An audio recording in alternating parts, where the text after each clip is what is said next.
स्वागत है इस वीडियो में। इस वीडियो में हम बात करेंगे, जो हमारा मेन टॉपिक रहेगा इस वीडियो में, वो है फ़ैराडेज़ लॉ ऑफ इलेक्ट्रोमैग्नेटिक इंडक्शन। और हम इस वीडियो में फ़ैराडेज़ लॉ के बारे में भी डिस्कस करेंगे कि फ़ैराडेज़ लॉ ऑफ इलेक्ट्रोमैग्नेटिक इंडक्शन क्या है और वो कौन-कौन से फिनोमिनाज़ को रिलेट करते हैं। और साथ में हम इस वीडियो में बात करेंगे लेंज़ लॉ के बारे में, ठीक है?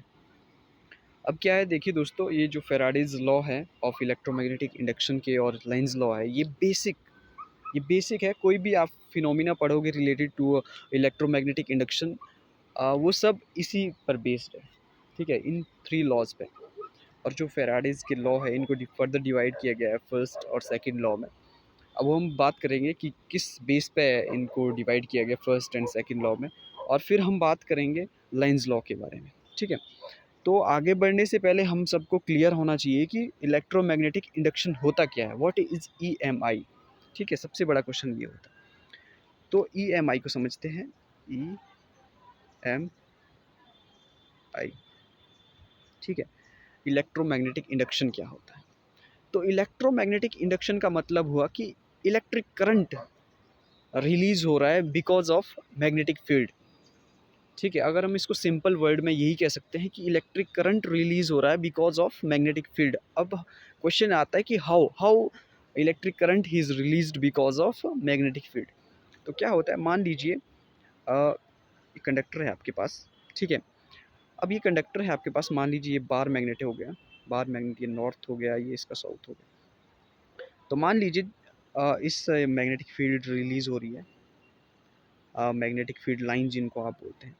तो क्या हो रहा है, जब ये जो आपके पास बाहर मैग्नेट है, ये मूव करता है टूवर्ड्स दिस कॉइल, ये कंडक्टिंग कॉइल है आपके पास, ठीक है। जब इसकी तरफ मूव करता है तो क्या होता है, इसमें चेंज आता है, मैग्नेटिक फील्ड लाइंस में चेंज आता है, ठीक है। जैसे कि अभी आप अभी ये बहुत दूर है इससे, तो मैग्नेटिक फील्ड लाइंस बहुत कम टच कर रही है इस कंडक्टर को। जब ये नज़दीक जाएगा इसके, तो मैग्नेटिक फील्ड लाइंस जो टच करेगी इसको बहुत ज़्यादा होगी।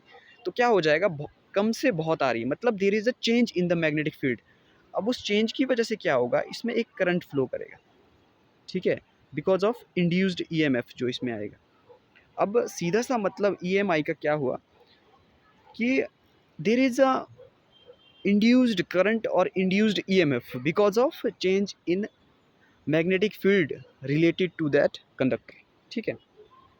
ये हो गया आपका ईएमआई, इलेक्ट्रोमैग्नेटिक इंडक्शन, ठीक है। एक बात दोबारा समझते हैं इसको कि जब मैग्नेटिक फील्ड में चेंज आएगा किसी भी कंडक्टर में, ठीक है, तो क्या होगा, उसमें इंड्यूस्ड ईएमएफ प्रोड्यूस होगा, और उस ईएमएफ की वजह से क्या होगा, उसमें करंट इंड्यूस्ड होगा। ये सिंपल सा फिनोमिना है समझने का ईएमआई को, ठीक है। अब बात करते हैं Faraday's law, first law, second law और थर्ड लॉ के बारे में। अब Faraday's first law of electromagnetic induction क्या बोलता है, whenever magnetic flux links with a closed conductor और coil changes and EMF is induced in it. मतलब क्या हुआ कि जो मैं अभी समझा रहा था, मान लीजिए आपके पास बार मैग्नेट है। अब ये बार मैग्नेट इस डायरेक्शन में मूव कर रहा है, ठीक है, और ये आपके पास कॉइल हो गया, और ये कॉइल जो अटैच्ड है गैल्वेनोमीटर से, और गैल्वेनोमीटर यहाँ पे लगाया गया ताकि हम करंट की प्रेजेंस को इंडिकेट कर सकें, ठीक है। अब मान लीजिए ये जो बार मैग्नेट है आपके सामने, ये मूव करता है टूवर्ड दिस कॉइल की, ठीक है। क्या होगा, जब इसकी तरफ मूव करेगा तो क्या होगा, जो मैग्नेटिक फील्ड लाइंस है, जो मैग्नेटिक फ्लक्स है, ठीक है, हम जो magnetic flux linked with this, जो भी ये कॉइल है, जब चेंज आएगा इसमें, तो बिकॉज ऑफ विच क्या होगा, इसमें करंट फ्लो करेगा, ठीक है, एन इंड्यूस्ड ईएमएफ प्रोड्यूस होगा। इस कंडक्टर में क्या होगा, एन इंड्यूस्ड ईएमएफ प्रोड्यूस होगा, ठीक है। ये है फैराडेज फर्स्ट लॉ। अब फैराडेज फर्स्ट लॉ आप प्रैक्टिकली यहाँ देखिए, ये बार मैग्नेट है, ठीक है, और ये आपकी मैग्नेटिक फील्ड लाइंस हो गई, जब इससे टच कर रही है तो इसमें चेंज आ रहा है। मान लीजिए कभी ये इस साइड को जा रहा है, कभी ये इस साइड को जा रहा है, तो मतलब मैग्नेटिक फील्ड में चेंज आ रहा है, और उस मैग्नेटिक फील्ड में चेंज आने की वजह से इंड्यूस्ड ईएमएफ प्रोड्यूस हो रहा है, और उस प्रोड्यूस्ड ईएमएफ से क्या हो रहा है, आपके पास इलेक्ट्रिक करंट निकल रहा है, ठीक है। ये देखिए बल्ब जल चुका है आपके पास, ये because of electric current. Electric current कुछ नहीं है, it is a flow of charge, ठीक है। तो उसमें फ्लो ऑफ चार्ज होना शुरू हो जाता है, तो उसी को हम करंट कहते हैं। ठीक है। अब बात करते हैं Faraday's first law, sorry second law of electromagnetic induction के बारे में। ठीक है। अब ये जो सेकंड लॉ है फैराडे का, ये फर्स्ट लॉ से ही रिलेटेड है। ठीक है। फर्स्ट लॉ क्या बोलता था कि जो आपके पास इंड्यूस्ड ईएमएफ है वो कैसे प्रोड्यूस होता था, because of change in magnetic field. Magnetic field में चेंज आने की वजह से इन अ कंडक्टर वो इंड्यूस्ड ईएमएफ प्रोड्यूस होता था। अब यहाँ बात की गई जो वो प्रोड्यूस्ड ईएमएफ है उसकी उसका मैग्नीट्यूड क्या होगा। ठीक है। अब क्या बोलता है Faraday's second law of electromagnetic induction, the magnitude of the induced EMF in a closed conductor और coil is directly proportional to the rate of change of the magnetic flux linked with the conductor। ठीक है। Sorry ये थोड़ा misprint हो गया यहाँ पे। तो क्या मतलब हुआ इसका कि जो आपके पास मान लीजिए ये आपके पास इंड्यूस्ड ईएमएफ है। इंड्यूस्ड ईएमएफ मान लीजिए आपके पास एन, ऐसे तो ये नंबर ऑफ कॉइल्स होता है, मान लीजिए ये कांस्टेंट ऑफ प्रोपोर्शनैलिटी को हटाने के लिए लगाया गया है यहाँ पर। ठीक है। तो ये क्या बोलता है induced EMF, it is the directly proportional to the rate of change of the magnetic flux, जो मैंने आपको बताया था। ठीक है। मैग्नेटिक फ्लक्स क्या होता है एक्चुअल में, अगर हम सिंपल कि number of magnetic field lines passing per unit area, कि किसी एरिया से कितनी एट अ टाइम कितनी मैग्नेटिक फील्ड लाइंस पास हो रही है, उसको हम बोलते हैं मैग्नेटिक फ्लक्स। ठीक है। अब मान लीजिए ये induced EMF is directly proportional to the rate of change of the magnetic flux linked with the conductor. और यहाँ बताया भी गया कि जो ये है ये ईएमएफ है आपका इलेक्ट्रोमोटिव फोर्स, और जो ये आपका फाई है ये मैग्नेटिक फ्लक्स बताया गया, N is number of turns. ठीक है। इस तरह के डिफरेंट टाइप के आपके पास दिए होते हैं। ठीक है। अब इसको समझते कैसे हैं, मान लीजिए क्या ये सॉरी ये फाई वन हो गया आपका मैग्नेटिक फ्लक्स कब, टाइम t1 में, और मैग्नेटिक फ्लक्स ये हो गया आपका टाइम। ठीक है। अब सिंपली क्या बोलता है ये आपके पास, ये बोलता है कि जो आपका इंड्यूस्ड ईएमएफ होगा उसका मैग्नीट्यूड क्या होगा, वो होगा डायरेक्टली प्रोपोर्शनल टू द, ठीक है, ये क्या आएगा आपके पास 2 माइनस ये साई वन, ये मैग्नीट्यूड है आपका। ठीक है। ये फाई टू कब कहाँ का मैग्नीट्यूड है, जब आपके पास टाइम t2 है, ये क्या होगा t2 माइनस t1। ठीक है। ये सिंपली यहाँ बताया गया, देखिए आप ये देख सकते हैं आप कि delta phi over delta T, delta phi मतलब चेंज इन द मैग्नीट्यूड। ठीक है। मैग्नेटिक फ्लक्स, ठीक है, मैग्नेटिक फ्लक्स का जो मैग्नीट्यूड का चेंज होगा, ठीक है, with respect to the time, उसको हम बोलते हैं magnitude of the induced EMF. ठीक है।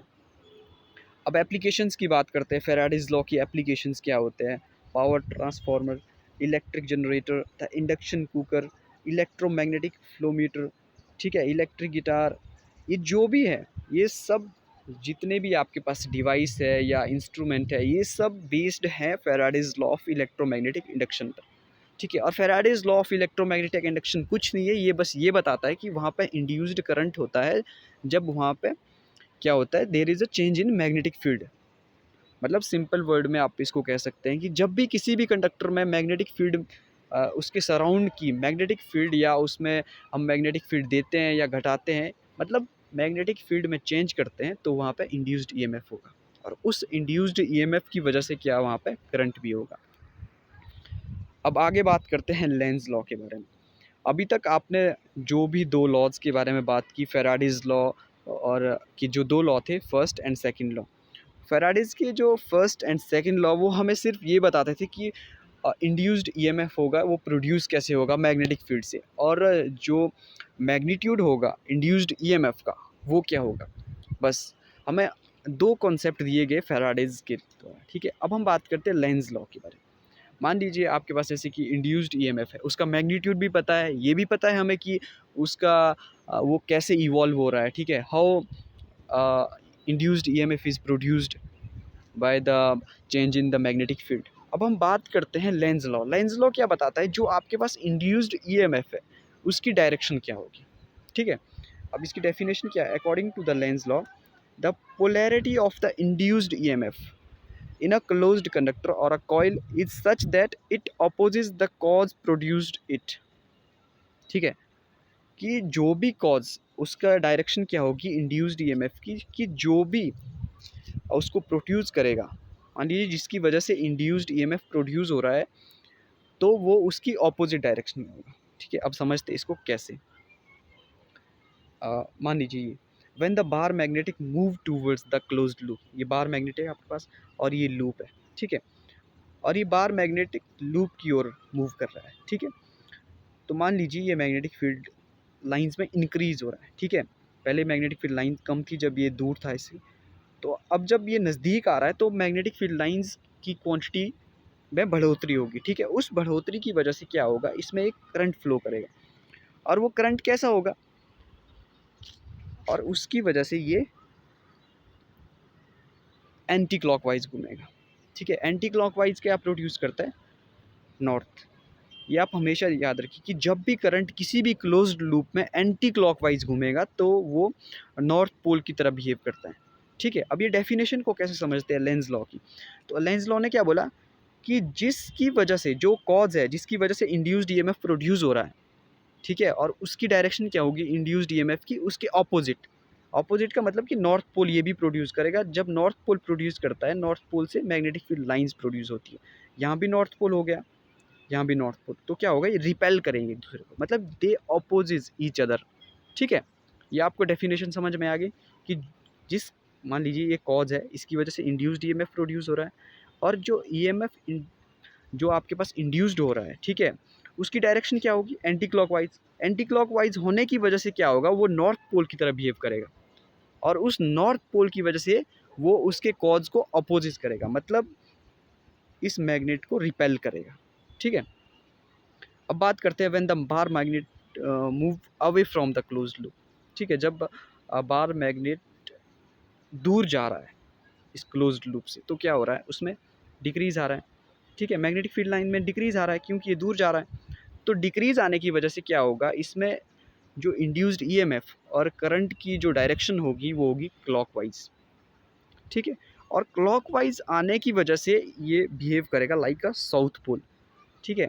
ये नॉर्थ पोल होगा, ये साउथ पोल होगा, ये अट्रैक्ट करेंगे ईच अदर को। समझ में आ रही है बात आपको, मतलब कॉज ये है और इंड्यूस्ड ईएमएफ प्रोड्यूस हो रहा है। इंड्यूस्ड ईएमएफ प्रोड्यूस हो रहा है जिसकी वजह से ये साउथ पोल की तरह बिहेव कर रहा है। अब साउथ पोल की तरह बिहेव करने की वजह से ये अट्रैक्ट कर रहे हैं एक दूसरे को, ठीक है। बस अब इनको समझते हैं। देखिए, ये देखिए आप, ठीक है। हमने इस वीडियो में क्या पढ़ा, फेराडेज के 2 लॉ पढ़े। फेराडेज के 2 लॉ क्या बोलते हैं, अब पहला तो ये बताता है कि इंड्यूस्ड ईएमएफ प्रोड्यूस कैसे होता है, ठीक है, और दूसरे में इंड्यूस्ड ईएमएफ का मैग्नीट्यूड क्या होगा, और लेंज लॉ किसके बारे में बात करता है कि जो आपके पास इंड्यूस्ड ईएमएफ है उसका मैग्नीट्यूड क्या होगा, ठीक है। ये 3 हो गए आपके।